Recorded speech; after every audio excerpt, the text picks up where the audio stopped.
it's sort of a psychological thriller, trying to understand both what pushed her, but also what tortured her as well.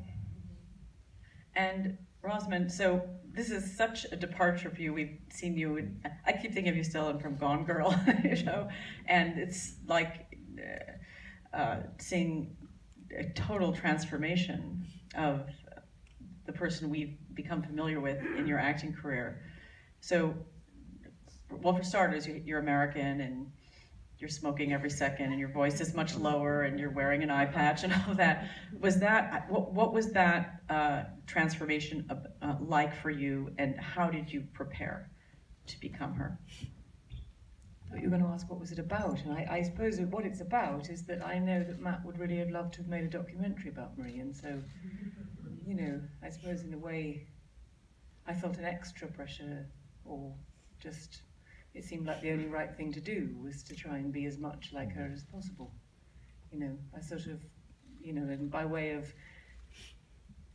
you know, saying, hello, I know you'd rather be with the real thing, you know, but let me try and get as close as I can, and that's, you know, not a job done alone. It's done with the help of a dialect coach and a fantastic hair and makeup department and costume department. You know, we pored over footage of her, pored over images, still images, the same, replaying the same bits of footage, listening to her voice again and again. I mean, did you had like a dialect coach and her voice was quite low.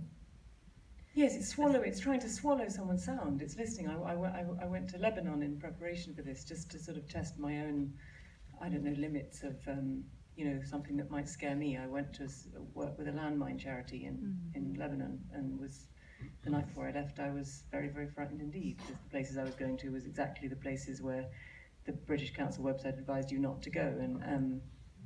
But I remember being on long car journeys in Lebanon, listening to Marie and finding that I could find her voice in mine, and it was exciting. It was very exciting, and you know, it's a very odd thing to get as close as to feel that you've become close and intimate with somebody that you will never meet,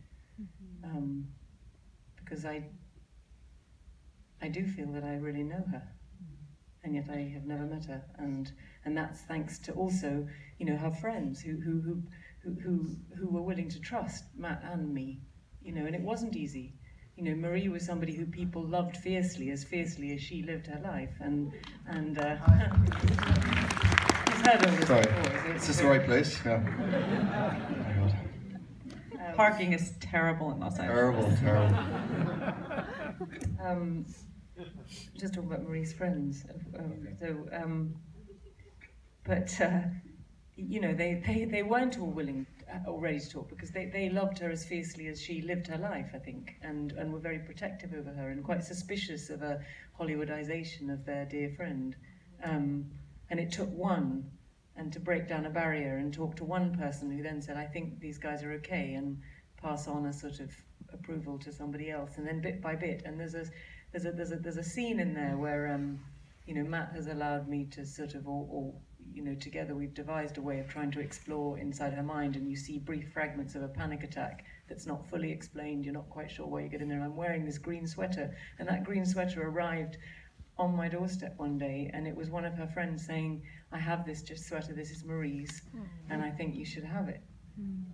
So things like that were just extraordinary, and they kept on coming right up until, you know, the night before we started shooting, and Katrina Heron, one of her closest friends from Yale, rang me up in Jordan and said, okay, I'm ready to talk, you know, and it was really moving and powerful. And obviously, you know, Jamie can speak to that too, with Paul Conroy, the character he plays, the man he plays, being with us every day on set, which was an amazing honor. But it's a very moving thing. It's a very powerful thing, and I sort of watched the film again, and I'm just awed really by what she did. You know, every time I see it, that sequence in Homs, just I can't really believe it. I can't really believe that anyone chose to go in there because they knew it was the right thing to do, and that there was a whole trapped city of people who were not being heard, and another story was out there, and so she went in to tell the real one. And it blows my mind. It's so interesting too, 'cause, I have two images of Marie in my mind. One is when I was probably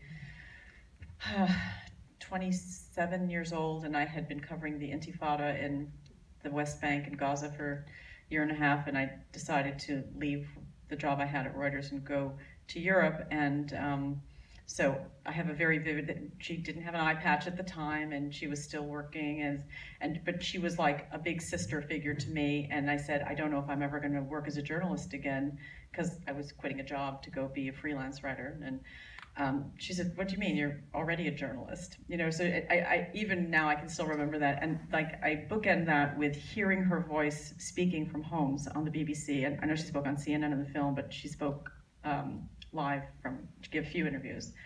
And being terrified. I was here in Santa Monica listening in the morning to the news and looking at the ocean and thinking, what the fuck are you doing there? That is so dangerous.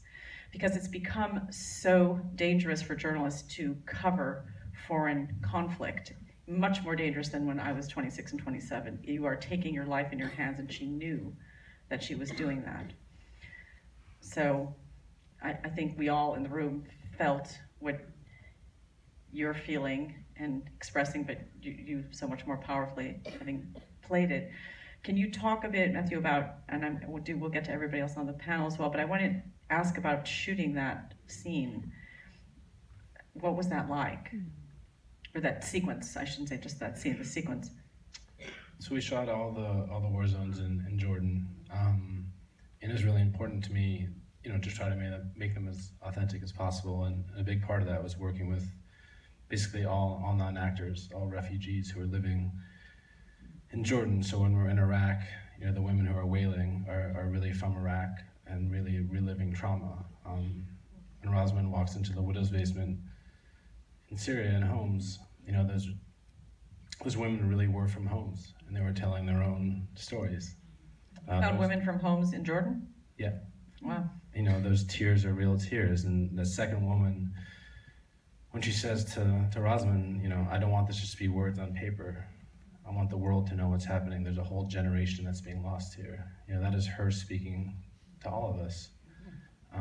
So it was incredibly emotional filming, especially the Syria sequence, especially having Paul there. You know, we held a moment of silence before we shot that scene. Because almost everyone, all the extras there were Syrian. Our stunt double, who was with Rosamund throughout that sequence, came up crying and said he recognized Paul from the media center. So, yeah, it was quite an emotional experience. How was it for you? And I'll ask Jamie as well. I think that whole sequence was very powerful. But Matt sort of continually, you know, surprised and tested us, I think, with delivering a level of authenticity that is very, very rare, very, very rare. You know, I was free to be a journalist, really, to do her job in, for instance, that basement where the women were. There was one basement in Homs where all women and children were advised to shelter, and he populated it with Syrian women who all had stories to tell, and I was allowed to roam with the camera roaming with me, and I had a translator, and that's what you see. Similarly with the clinic, you know, that was something I have never experienced anything like it. When we filmed the clinic, which was a makeshift clinic, they had no supplies. As you see from the film, there was a vet serving as a surgeon, and the man who brings the baby in, and we recreate the footage that Marie showed on the BBC and CNN.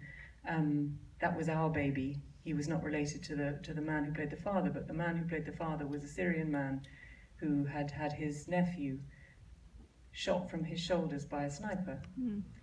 And when that man walked into the clinic and he saw that little baby lying on the bed, this welling of grief kind of, you know, grew in this man, and it was so painful. It was so deeply felt. It sort of ricocheted around that clinic, and I think we didn't know where to put our feelings at all.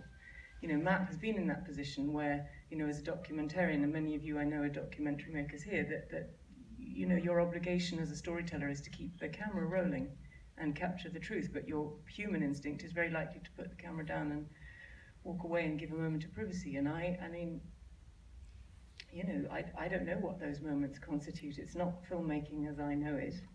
It's a new thing which Matt has opened up, a kind of new seam of is it truth? I don't know. It's humanity, I suppose, isn't it? It was really very, very. It was very, very moving. But you have a confusion of feeling, which I'm sure every war reporter feels too, which is that it's clearly not your pain to feel, and yet you do feel, but it's not, you know, your place to show it. It's certainly not your time to feel it. So then where the hell does it go? And that was a huge, we filmed all the Jordan sequences first, which meant that sort of I felt I had an understanding when it came to exploring her PTSD or her, what she carried with her. I thought I had a huge insight, you know, again, you know, granted and given by Matt. Jamie, can you talk a little bit about what it was like in the intensity of those scenes? I saw Paul Conroy was the still photographer of the film. I saw in the credits, so he was hanging around. The real life character was around for you. Yeah, I mean, listen, that wasn't the plan. You know, Paul came out on a sort of advisory role for. He's meant to stay for a week or two or something. I think he had a flight booked for like a week or two later. Ended up staying for the entirety of the shoot, which for me was like invaluable because I'm obviously playing him and to have that access to him, but for Roz as well to be able to mine his mind whenever we needed it, because the only person available to us who knew exactly what was happening in these moments that we were trying to replicate was Paul. So it was incredible for us, but also in the same sentence, just so emotional, you know. And to have his support the whole way through it meant so much to everyone. And he's very funny. He's very funny too. Yeah, He still works as a photographer. Well, he would like to be. When we went out to shot the whole thing, Jordan, and his plan was to then use that to go to Yemen, and he hadn't taken any photographs in war situations since Marie died, since he got a hole in his leg, but he'd been doing a lot of recovery and he was feeling at a point where he could go back out and get in the front line. And it was quite a tough shoot, and as it went on, we kept finding roles for him to do. His sort of health deteriorated a bit. I mean, he could barely get into a car anymore. His leg had seized up, and so he wasn't going to Yemen anytime soon. But that stuff, you know, like shooting the you know, Marie's death and Remy's death and Paul's near death, and the climax of the movie, that was the, you know, we didn't get to shoot, you never do get to shoot anything sequentially, but that was at the end of our time in Jordan, and we were wrecked emotionally, all of us. I mean, it just, I've never done a job quite like it, where the stakes felt so high, even though you're just making a movie and whatever. We were just so emotionally attached and involved, and it just felt very necessary to be telling that story. And it was all, you know, with Matt, with the casting of all the real Syrian refugees, and when we were doing home stuff, and Iraqi refugees, when we were doing, you know, that added this level to it that was sort of, you know, as Ross said, I've never experienced anything like it in any movie I've done. And it was the only time when we were shooting that final sequence, and Paul was hiding in the rubble as our stills photographer by this point, like trying to get photographs of someone playing him and someone playing his best friend dying, and him getting a hole, and Remy, a very close friend of his, dying. And yeah, I went up to him and I was like, dude, no, take the next couple of plays out. Like, you can't sit here, you can't put yourself through this. And we told him to go and you know, just get out of that space, and he did. And I think it was the best thing, because I think, you know, the whole journey was cathartic for all of us, but couldn't be any more so than for Paul. You know, it was brutal for him, I think. So Tom, you're a little bit farther away from the intensity of that, but yet there really is that tie between an editor and a reporter in the field. I don't think that you ever, if you're the foreign editor, you never forget about those people who you're responsible for, right? And so, you know, there's a question here somewhere. Hold on. I mean, how did you prepare to play the editor of the Sunday Times? I met with Sean, the character I was playing, and sat with him, and I asked him. Well, he wanted to talk about his relationship with Marie. He was very nervous that he would come out of any portrayal of her life badly. I think he was very tortured by her death on his watch, as it were. And I also knew Marie, and so I talked to her about her relationship with him. You talked to her when she was alive? Yeah, obviously, yeah. Yeah? Yeah. Well, I mean, it seems like a random thing. Why would you speak to Marie because about... I knew her towards the end of her life, and I was having a conversation with her, weirdly, about surely there's a film in your life, and lots of people had been talking to her about it for years, and but at that point it didn't have an ending particularly. But May I ask, how did you happen to know her? Was it just I knew her socially? because I knew her socially in West London, and then when she came back from Libya, that last time we spent a day together. We had lunch and then we wandered around, and she had the photo of Gaddafi's body on her phone because she had to identify it, and his body, that is. And so we talked about her relationship with Sean and she talked about wanting to stop and not being able to stop, and there was a sense with her that she didn't know how to grow old, and that the life that she was living did not suit the future that she was kind of facing. So we had a jolly nice day. Well, that's good. Yeah, I don't want to make it sound like it was, she was a wonderful, amazing, powerful woman. Well, I mean... And I was thrilled to be in this, thrilled to be asked to be in it. But also I know how brilliantly Ros has done it, and how brilliantly Matt has done it as well. And I remember her funeral and Paul turning up still on morphine, because it was only just a few days later. So I had many reasons to want to play the compassionate side of the editors, I suppose. What's on the point of all of this, waving my credentials? It's that I was, wanting to play the man that was connected to her, not just... Well, it is. I started my career on the foreign desk of the Washington Post, so I watched, the foreign editors, constantly in touch with, oh, so and so's in Peshawar and so and so's in Afghanistan. The foreign correspondents, like, they're always present, in the mind of the editor. And I have to say, it's become exponentially more dangerous to try to report, certainly in the Middle East, than, over the years from the point that the movie begins till the point at the end. It's almost impossible now to do it safely.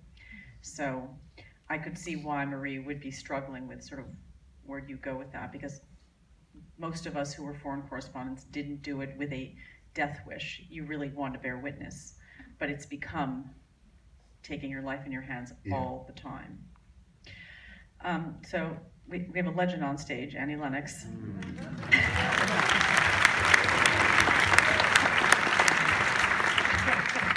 Thank you for that beautiful song. Thank you so much. I really don't want to be the legend on stage, but sorry. I'm just a sort of, I just got to come in at the very end after all you guys had done all your work, and I just came in and I just a little bit came in. So I kind of feel slightly like a usurper, but I do have some things to share with you about it. If you want to ask me some questions, or maybe I can just tell you what I think. Yeah, let's do that.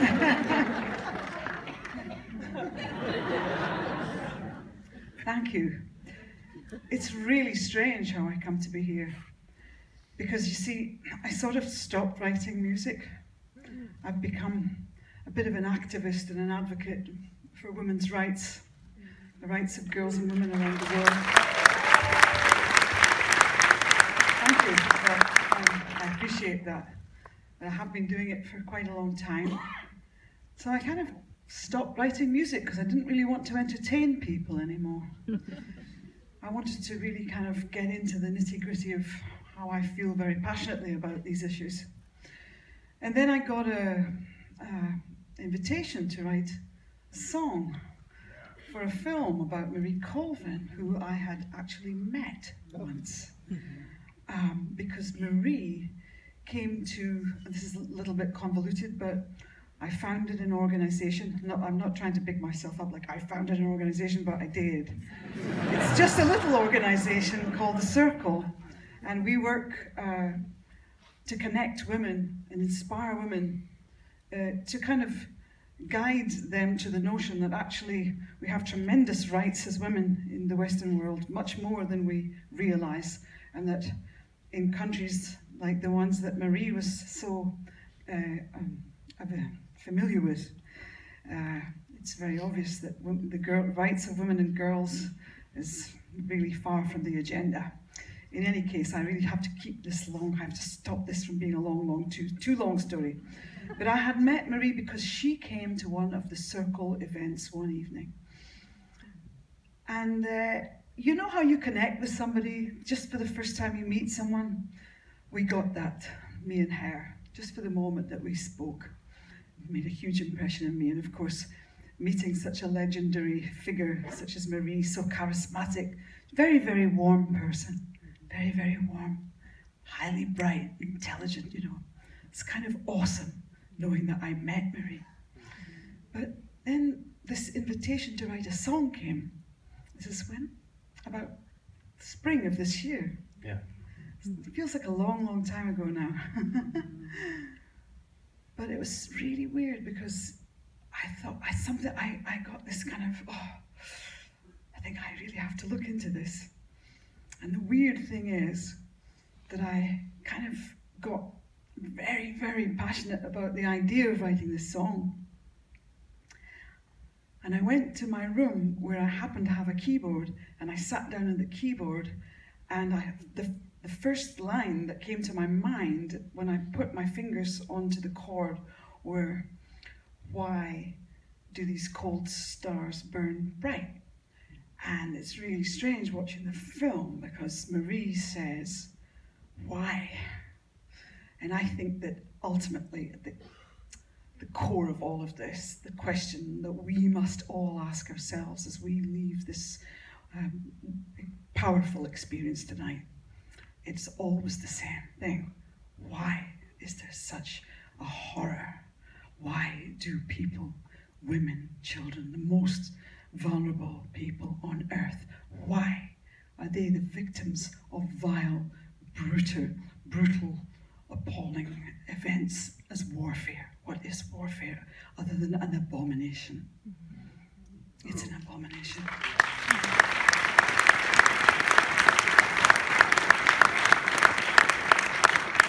So I am deeply honored to have been given an opportunity to contribute to this exceptional piece of work with these exceptional actors. And you're right, Rosamund, when you say, don't quite know how to describe it, because it's not a documentary, but it is truth. It's truth. And I think if Marie were here now, she would be very, very proud and very satisfied, because what we're trying to do in a way at the end of the day is carry on telling the truth, telling the story. And when you consider that so many journalists, as you said, are being exponentially killed in their line of just trying to do their work, I think this makes us wake up and realize what an incredible world we live in when we can sit in the comfort of our living rooms and hear these news reports. And it is because of legendary individuals, courageous, brave, crazy women like Marie Colvin. So, thank you.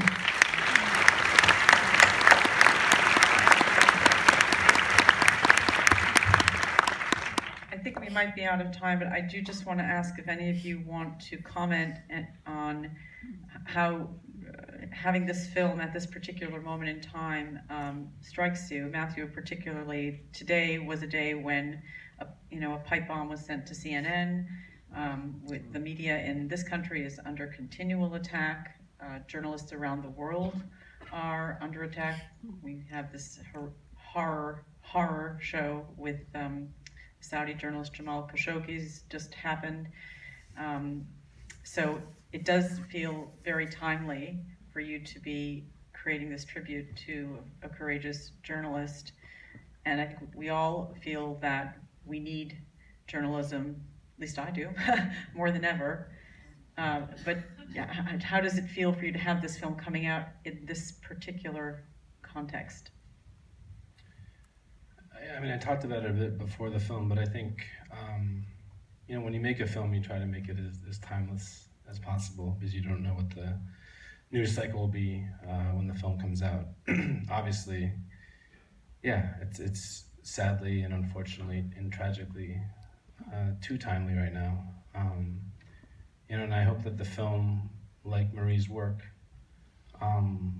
will just, for a couple of minutes, maybe for a night, let people stop and think about the world that we're living in. I think that's really the goal of any film, right? Is to get people to think and to create a dialogue around something. So hopefully we did that in just a little bit. Thank you all for being here. Thank you all for coming.